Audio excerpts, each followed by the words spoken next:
Sure. What have you kind of made of that first half? Because I see Arsenal fans were chanting it at the Chelsea, you're going down, and sitting in 12th position at the moment as well.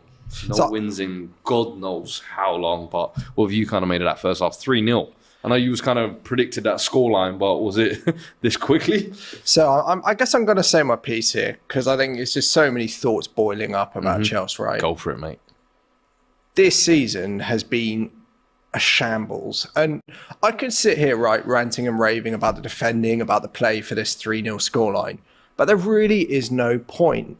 Our club this season has been an absolute shambles from day one of pre-season to right now, right? We've had pre-season played on pitches which resemble more like the rough on a golf course. It's been so terrible. To the start of a season under Tuchel where we've signed a load of players that have then been rendered useless because we've sacked the coach. And then under Graham Potter, we've seen sterile football in a changing room of 40 players where it's just been wheeling out 10 of them randomly, like a scratch card. Yeah. To Frank Lampard, where it's been, if anything, just all hope gone. And people thought when we got Lampard in that we were going to see something, just some attack, just some naive attacking football, just something. I remember you saying on the Saturday Football Show, like, you just hope he brings, even if nothing on the pitch, but just some togetherness with the fans. But when you're not getting results, when you're playing the way you're playing, losing 3-0 away in the London derby in that kind of manner, it's hard to kind of get the fans on side, isn't it? Everything that was meant to happen about Frank coming back, Frank's return to Chelsea has been an absolute disaster. It's been everything that we feared it might have been rather than everything we hoped it would be. He came in, we thought he'd play naive attacking football, but instead he's been scared. And it's almost like he's given up on this squad as much as anybody else. And we thought maybe with a squad there, some young players he's played with before, maybe give them a new lease of life. But actually, it's been even worse than that. It's been even worse. Lampard's kind of come in and it's been like, do you know what? I'm here, but I'm not really here. There's been no connection to fans. Do you almost feel like now, having gone through 2 spells in that kind of manner, it almost seems like at this point, this is just a free fall. You're just kind of falling to the end of the season.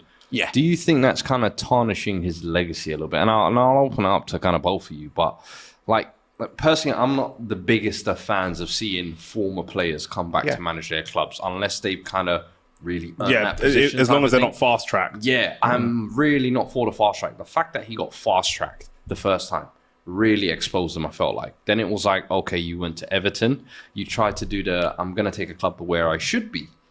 You failed there. Then you guys throw a Hail Mary out of nowhere, trying to play on fans' emotional heartstrings, I feel like. Yeah. Let's pull back the legend.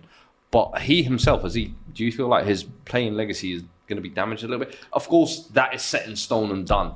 Yeah. But does it leave a bit of taste in fans' mouth? I think probably not for him, just because he achieved so much at Chelsea. You know, if you look at Arteta, when he was captain of Arsenal, I think he got 1, maybe 2 FA Cups, and he left the club well respected, but not a legend necessarily. Do you know what I mean? Like for Lampard, he's like their Henry. You know, Henry could do no wrong as far as being a manager at Arsenal, because what he's done is he's not just any old player. He's Would you ever take him as a manager at Arsenal? Not on a fast track basis. We would love to see Patrick Vieira be manager. We would love to see Henry be manager. All these guys are applying their trade, but they have to apply their trade before. And obviously, before they come back to Arsenal, if they ever do, and a lot of it maybe is the fact that these guys aren't English. Do you mean Lampard is English, which means he's always here. He's always in the country. He's somebody that you guys obviously know really well. He's around the England setup, so all of these things play into him coming back. And I don't think it will tarnish his playing legacy for sure, but yeah, as a manager, you just can't fast track people. I saw some managerial naivety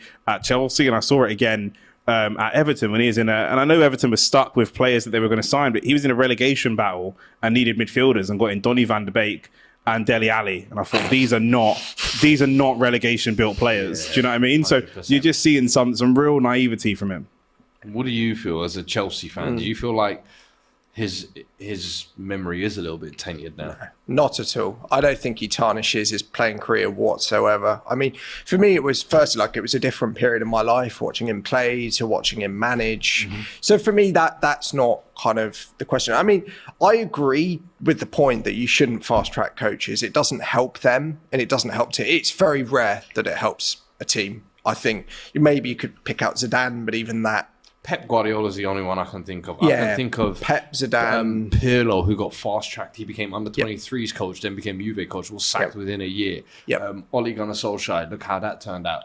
Ljungberg, when and Ole had more experience. Ole definitely had more experience. Like, but for me, an experience in the sense of, I don't feel like sometimes even playing in those smaller foreign leagues is always worthy enough to a club like United. Come on, this is like too much of a jump, but. All I will say is that I think with Frank, it's an interesting one as a coach because he came in a transfer ban. So as much as I'd say he was fast-tracked, he clearly was. He didn't, I mean, his Derby didn't overachieve. I think there's some perceptions that maybe his Derby team good. They finished sixth the year before. And then they finished sixth with him. And lost the playoff final, right? And that's fine. I mean, but it's not exactly like what's been going on in, where you see some teams storm the championship and go up immediately. So like Scott Parker, for instance, doing that in the championship. But what I would say on Frank is his first year when he was, he was maybe a bit naive, but it helped him because he had no options. His back was against the wall. There were no expectations. He overachieved. He did overachieve at Chelsea.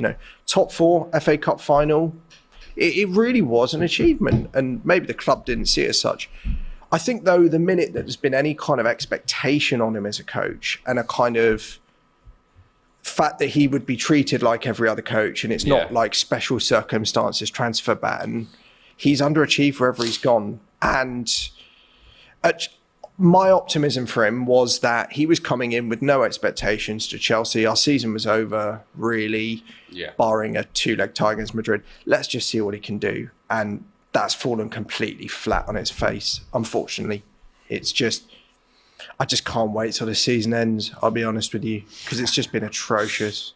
Damn an indictment. From day one to now, Are you in the camp of we won't win this game again until the end of the season? Because I think your next 3 or 4 games, you've got City, United, you've got Forest and Bournemouth. Newcastle. Is that Forest Bournemouth at the City ground away, as well? Newcastle, say again? Is that Forest at the City ground as well? No, at home. Okay.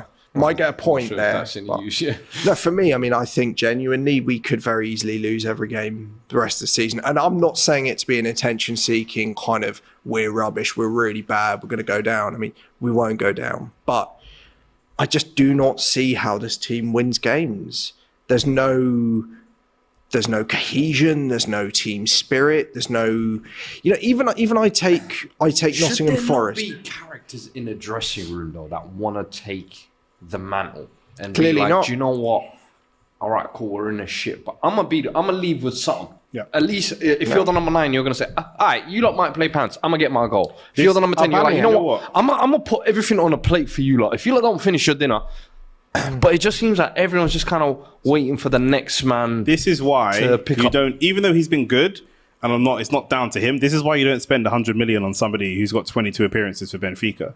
Do you know what I'm saying? This person is I'm not saying it's down to him, but I'm saying I'm going through other players as well. You mentioned Aubameyang. We know Aubameyang's a mercenary. We know Aubameyang's a proven mercenary who will down tools and not play. Sorry, the Women's Super League just came up there and we saw Chelsea third and we thought, I saw Tom there for a second. Hold on, are we in an alternate universe? What's happened? Big up Chelsea women. You held 3, not third. Big up Chelsea women.